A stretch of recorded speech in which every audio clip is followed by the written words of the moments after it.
Good day, everyone. I hope you're all doing well. My name is Auni Qistina Binti Azrul, and today I'm excited to present and share with you the culmination of my work for Tslb 3422 Classroom Language for Teachers. First and foremost, I have crafted a comprehensive digital portfolio hosted on Google Sites designed to enhance your experience and understanding of the content. As we progress, I invite you to scan this QR code and explore my digital space to provide a holistic view of my work. Now, I'll be transitioning to my oral presentation. I look forward to taking you on this journey, exploring the nuances of language in the classroom and proposing ideas for its refinement. Thank you for being here, and without further ado, let's dive into the fascinating world of teacher talk and its impact on the learning environment. The first task involved delving deep into the intricacies of teacher talk, focusing on four key aspects, which is giving instructions, questioning strategies, managing classroom behavior, and giving feedback. Over the past weeks, I've engaged in a detailed analysis of these aspects by examining carefully two selected video clips on ESL lessons. These two clips serve as the foundation for my insights, allowing me to explore the effectiveness of teacher talk in various scenarios.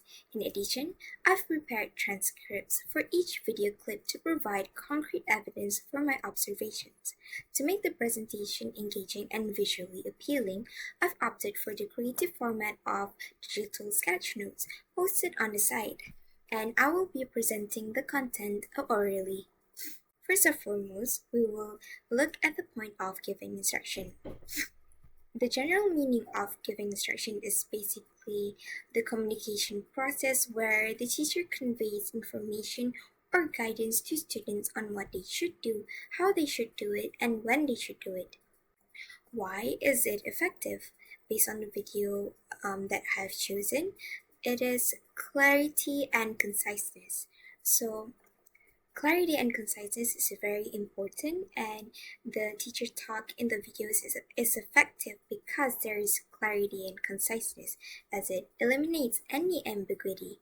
The teacher's instructions are generally clear and concise. He uses straightforward language and asks questions in a manner that invites student participation.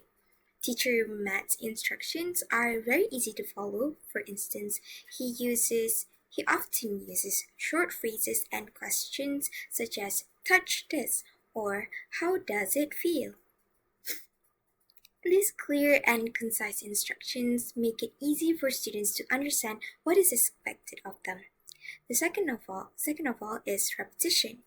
Repetition reinforces learning as well as improving people's understanding and memory. Repeating key phrases, words, or actions to help students remember and internalize the material is important, and teacher Matt repeats words multiple times. The students echo the words to reinforce the vocabulary. Sorry very much. For instance, when introducing words like soft, hard, rough, and smooth, he repeats them several times with the students. Example, soft, and then the students will say soft, and then he will explain what it is like soft. What are those? Pillows. And these encourage students to practice and remember them. Third of all, it is effective because there is good pacing and sequencing of the materials, a well-structured sequence of instructions or activities, and teacher Matt carefully paces the lessons, moving from introducing vocabulary to engaging students in activities like the grab bag exercise. This pacing keeps students engaged and ensures a smooth flow of the lesson. The fourth reason why the lesson is effective, or why the teacher talk is effective, is because of the visual aids and modeling. The teachers use visual aids and demonstration to enhance understanding, especially for abstract concepts like textures.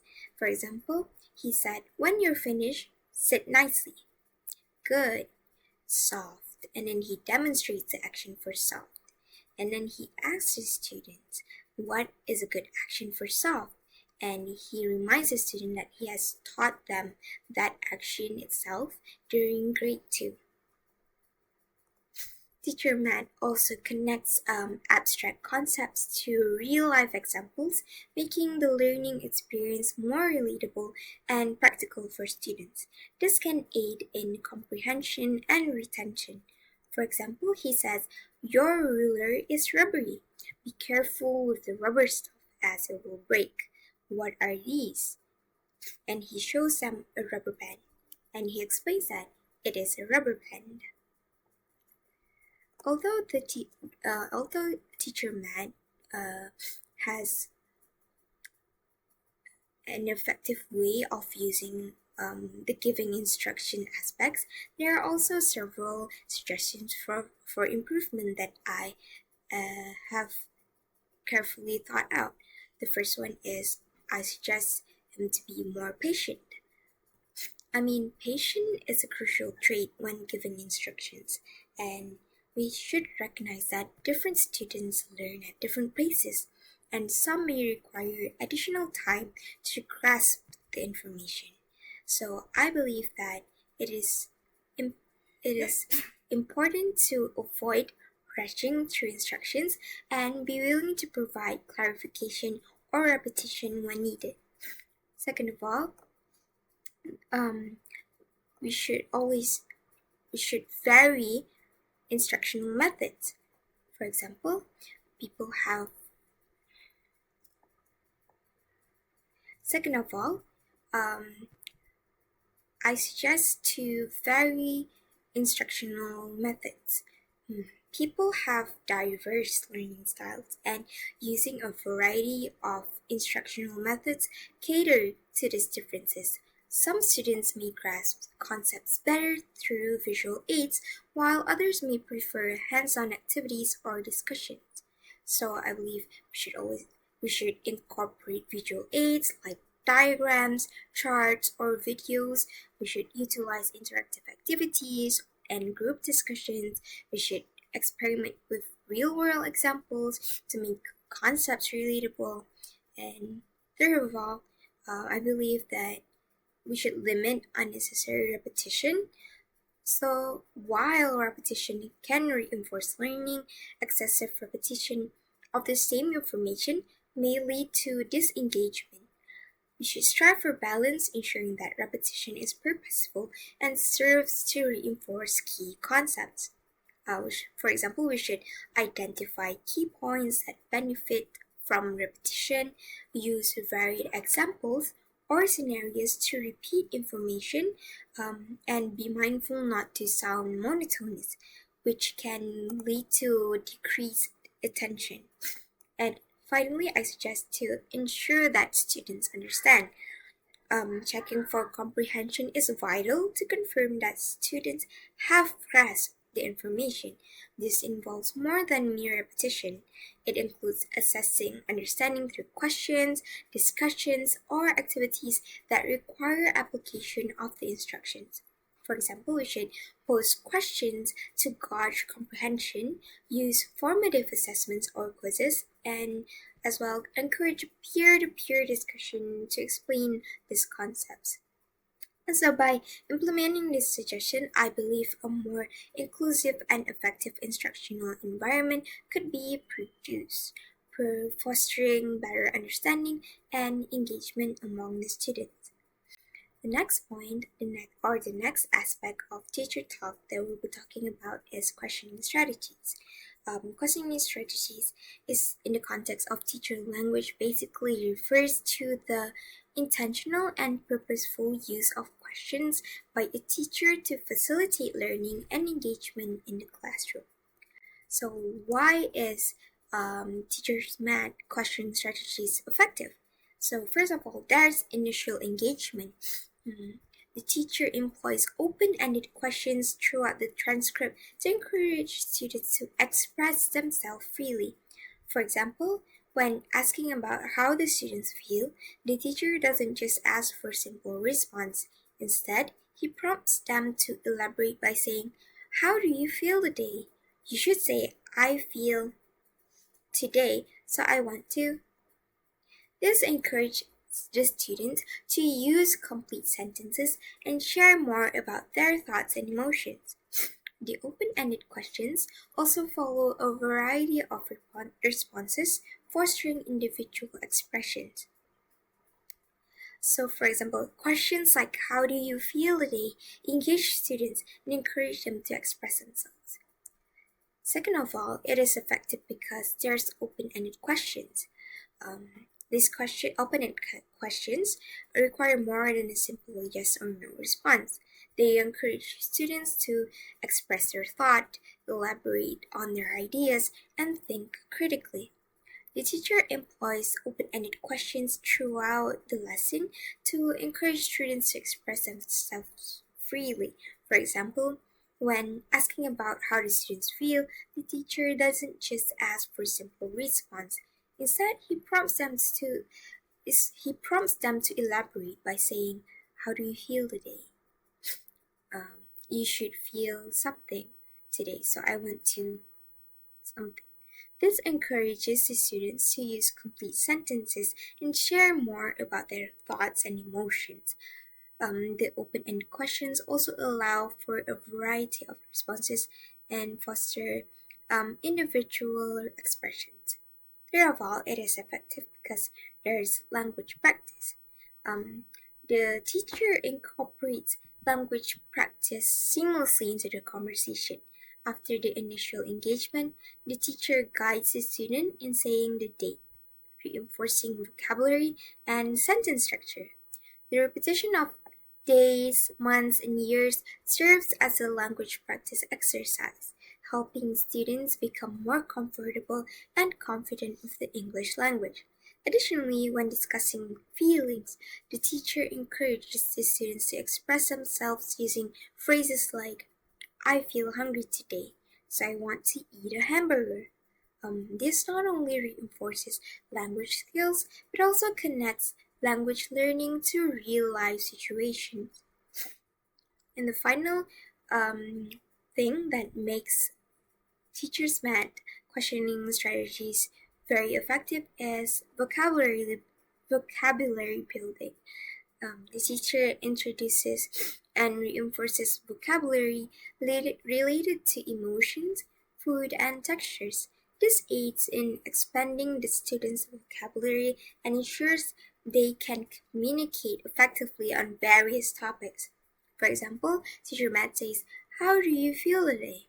And a student or a girl in this context says, "I feel thirsty today, so I want to drink water." And in the vocabulary building section, he also introduces adjectives related to textures, such as teacher Matt says, "It feels hard and smooth," and the pupils, in this case boy, says, "It feels hard and smooth," in response, in repeating what teacher Matt has said, as well as enhancing his own vocabulary and pronunciation. Although his questioning strategies are very good, there are a few suggestions that can make it better, and one of them is diversify and differentiated questions. We should include a variety of question types, such as open-ended, closed-ended, or probing, to cater to different learning styles and encourage critical thinking. Teacher Matt is already doing well by asking about feelings, but to enhance the diversity, he could include questions related to various topics such as personal experience, preference, or recent activities. For instance, he could ask about a favorite hobby, a memorable event, or a recent book they can read. For example, he can ask, "Can you tell me about a time when you felt," or "What do you do if," or "What do you think?"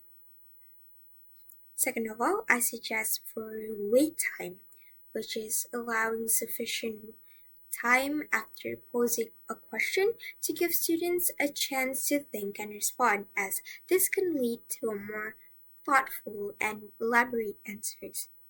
Third of all, I suggest for more peer interaction. There should be the incorporation of more activities that involves students questioning each other, fostering peer interaction, and collaborative learning. While teacher might involve students in asking questions, he could further encourage peer interaction by allowing students to respond to each other's answers. For example, after a student describes how something feels, teacher Matt could ask other students if they agree or have similar experiences. For example, he could ask, "Now, let's hear from your classmates. Ask someone else how they feel today." Or, "Can you share your answer with a partner?" The final suggestion I have for this aspect is feedback on responses. After each student's response, provide positive feedback and perhaps ask follow-up questions to encourage more elaboration. For example, say, "That's an interesting response. Can you tell us more about why you feel that way?" Or, "Good job. How would you connect that to what we learned last week?" Now we will progress further to the next aspect, which is managing behavior. Managing behavior in the context of teacher language in the classroom is about how a teacher uses their language and communication skills to create a conducive and disciplined learning environment. Okay, why is it effective? First of all, I believe because there is positive reinforcement. For example, teacher Matt uses positive reinforcement by acknowledging and rewarding desired behavior by being ready with points. This creates a positive atmosphere and encourages students to exhibit similar behavior. For example, he said in the beginning of the lesson, "Who was ready and polite before class? Good job." Both teams can have 3 points. Next is there was a setting of expectations. Teacher Matt communicates clear expectations about the lesson's format, indicating that the class will focus on the lesson content without reviewing. Ambiguity can lead to confusion, which may result in disruptive behavior.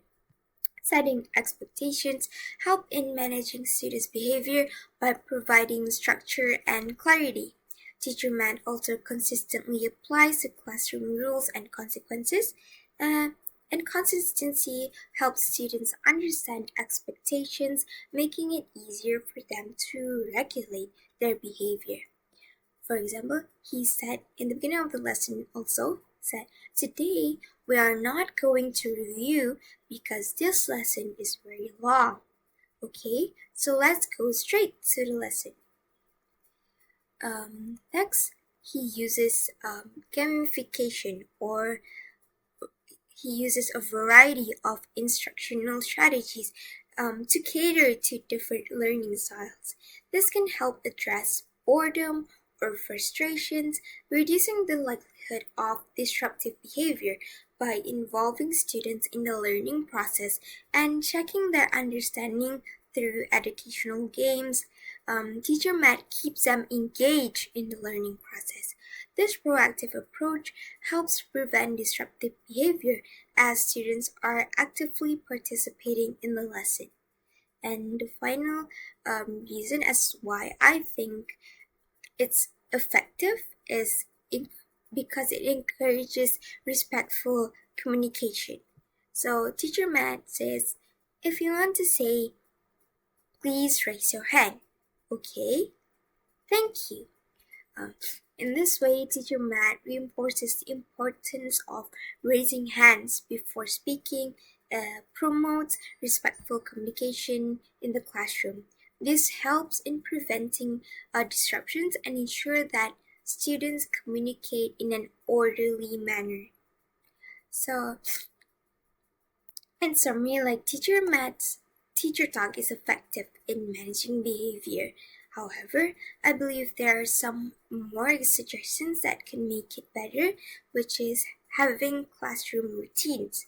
I believe we should establish consistent routines, especially during the beginning and end of the class. Predictable outcomes can help create a sense of stability and reduce anxiety. For example, you can say, every day when you come in, we'll start with a quick review of the previous lesson, as that routine itself will help start the class smoothly. Next is proximity and nonverbal cues. Being physically present and using nonverbal cues can be powerful tools for managing behavior. Incorporate proactive classroom management techniques, for instance, using nonverbal signals like raising your hands for attention. Employ proximity control by moving close to students who are off task, or use a soft chime to indicate a transition. These techniques can redirect behavior without interrupting the flow of the class. The third suggestion is building positive relationships. I believe that there was limited interaction beyond academic discussions during the class, so I suggest to take time to build positive relationship with students, learn about their interests, ask about how their day was, and make connections beyond the subject matter. A positive teacher-student relationship can significantly impact behavior and engagement. And the final suggestion I have for this aspect is consistent consequences. There is some disruptive behavior that I could observe from the YouTube video, but I can see that consequences are not consistently applied. So I suggest to establish a clear set of consequences for both positive and negative behavior. Be consistent in applying these consequences. For instance, if there's a rule about no side conversations during group work, gently remind the students involved, and if necessary, have a predetermined consequences like moving seats. So let's move on to the final aspect, which is giving feedback. In the teaching context, giving feedback is a crucial aspect of teacher talk that involves providing information to students about their performance, understanding, or behavior. So I believe that teacher Matt's feedbacks are effective as there was clarity and specificity. Feedback should be clear and specific, addressing the particular aspect of the student's performance, as vague feedback can be confusing and less helpful. The teacher's language is generally clear and straightforward, making it easy for students to understand. Teacher Matt starts the class by providing clear feedback on the student's behavior. This not only reinforces positive behavior but also sets clear expectations for the students. There was also timeliness. The teacher in the transcript or the video gives feedback in real time during the conversation. Instead of waiting until the end of the discussion, the teacher intervenes immediately when the student expresses uncertainty.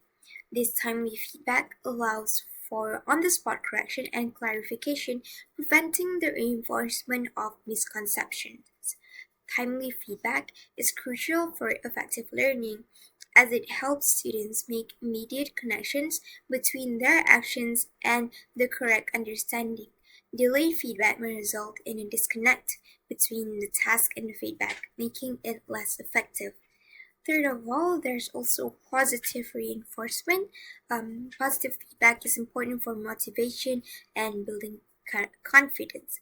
Recognizing and praising students for their achievements and efforts encourages a positive learning environment. For example, teacher Matt uses positive reinforcement by acknowledging good behavior, using the saying good job or very good. Teacher Matt's positive reinforcement also reinforces a warm and welcoming atmosphere in the classroom. Positive reinforcement encourages students and makes them feel valued, contributing to a positive learning environment. like saying, "Nice to see you again." And the final reason is constructive criticism. Then the feedback should be constructive and focus on helping students improve. It should not be overly negative or critical, but rather highlight areas where growth and development are possible. And the teacher in the transcript offer constructive criticism by guiding the students towards a deeper understanding. When the students struggle with a question, the teacher doesn't simply give the answer but asks follow-up questions and provide hints. For example, the teacher says, "How does it feel?" This prompts the students to think critically and build connections between concepts. Constructive criticism focuses on improvement rather than just pointing out errors. And this fosters growth of mindset and encourage continuous learning. There's like some suggestion for improvement that I could bring forward, which is individualized feedback. So recognizing and addressing individual students' needs is crucial. So feedback should be tailored to the student's level of understanding and abilities that promotes personalized learning. Uh, in the transcript, the teacher engaged individual students in a guessing game by having them touch an object blindfolded and describe how it feels. This is a great opportunity for individualized feedback. However, the teacher could enhance this by providing more specific feedback on the accuracy of the student's descriptions. For example, the teacher could say, "You mentioned that it feels soft and fuzzy." That's correct. It's a good observation. Next is encouragement of self-reflection. I believe feedback should encourage students to reflect on their own performance. This self-reflection helps them to take ownership of their learning and set personal goals for improvement. Encouraging self-reflection can be incorporated by asking students to explain their reasoning or think about how they arrived at the particular answer. This helps students develop metacognitive skills. For example, teacher Matt can say, "You mentioned it feels hard and rough. Can you tell us why you think it feels that way?" Or encourage everyone to think about these textures they've learned so far.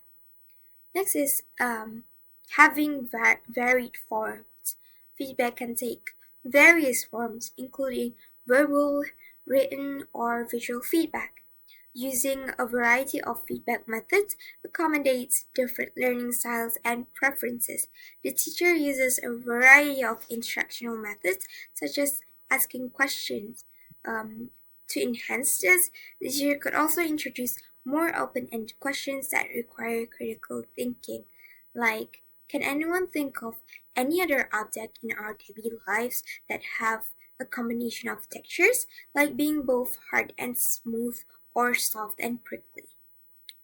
The final suggestion I have for this aspect is setting goals. Feedback often involves setting clear and achievable goals for students. These goals can be short-term, long-term, and they provide a roadmap for students to walk towards. The teacher implicitly set a goal for the students to correctly identify the textures of objects in the guessing game. However, explicit goal setting can further guide students and make them aware of what they are expected to achieve. For example, teacher Matt can say, "Today our goal is to accurately identify the textures of objects by touch. Let's try to use the words we've learned to describe them as precisely as we can." By incorporating the suggestions, you can enrich the learning experience, promote individualized understanding, and foster a sense of accomplishment among the students. We arrive at our final slide, which is the "Why is it effective" slide. Well, effective teacher talk is crucial for several reasons in the context of education. Can you name a few? So that's all for today. In closing, I'd like to express my gratitude for your time and attention today. Analyzing and understanding teacher talk is not just an academic exercise, it's a journey into the heart of effective teaching and learning. Through the lens of this video analysis, I hope that I have managed to successfully cater to the task's requirements in exploring the effectiveness of giving instructions, employing questioning strategies, managing classroom behavior, and providing feedback in teaching language, as well as providing well thought out suggestions for improvement. As we wrap up, I encourage you to explore the detailed insights and recommendations housed in the digital portfolio on my Google site web page. If you have any questions, insight, or suggestion, please feel free to reach out. Your feedback is invaluable as it contributes to the continuous refinement of my work. Thank you once again for joining me on this exploration of Teacher Talk. See you next time!